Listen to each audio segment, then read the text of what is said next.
Hello, I am a certified occupational therapist assistant with a license, and I work in therapy with elderly folks and sometimes not so elderly folks. One of the things that we don't think about as we age is we get we all get arthritis. If somebody says they don't have it, then they have got genetics of an angel. We all get it. That's life. We wake up in the morning, we're a little stiff, we can't move that great. What you want to do is you want to stretch, pull those shoulder blades back and together, and relax. Do this 4 or 5 times. Whatever it helps, whatever it makes you feel like you can actually move without some aches and soreness. Okay? Then you're going to roll your shoulders, roll them back, roll them forward, right? These are all good things to get you opened up. Now, if you have had rotator cuff or muscle repair where you've had a tear, tendon repair, anything like that, you've been in a sling, you've been like this for a minimum of 6 weeks with major repairs. They told you not to do anything, they gave you a little foam ball that you could grip, and that's about it. Now you've come out of the sling, and you're going to notice that your arm doesn't want to straighten out very good. And you're going to also notice that things ache. Simplest movements are going to ache and be sore. So we want to work on straightening the arm out, get it as straight as you can, and this is going to, a lot of times, come with some rehab.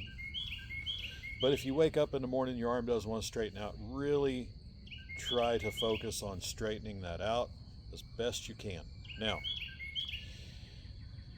we're going to work on what we call a circumduction. A circumduction is just a small circle. You're going to want to start out very small, and then as it loosens up, those movements are going to get a little bit larger, bigger circles.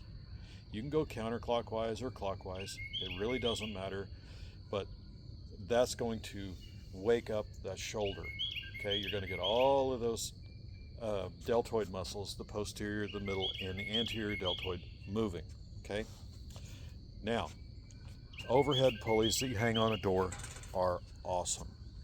You can use your unaffected side to pull down and stretch the affected side up. Certain cases you may only get here. That's a good start, but you're going to work your way up.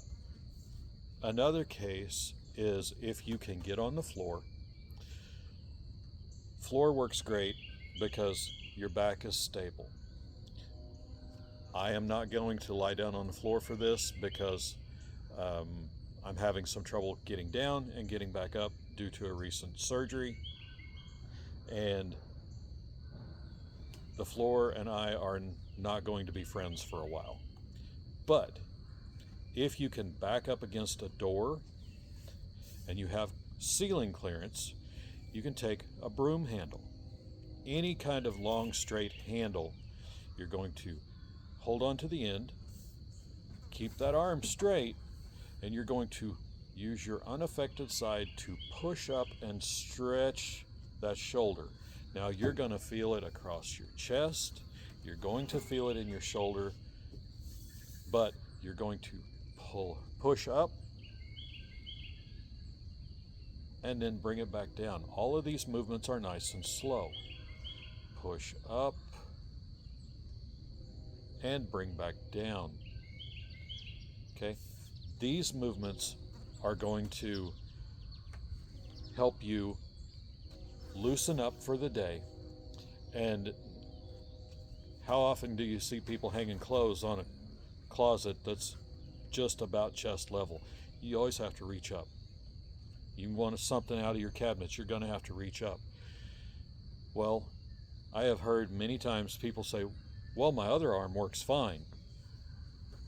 Okay, but we have two. Let's try to get them both working to the best that we can. another stretch you can do, still with your handle, is take a rolled up hand towel, put between your bicep and your rib cage. That gives you a proper spacing, and you are going to rotate out and back, okay?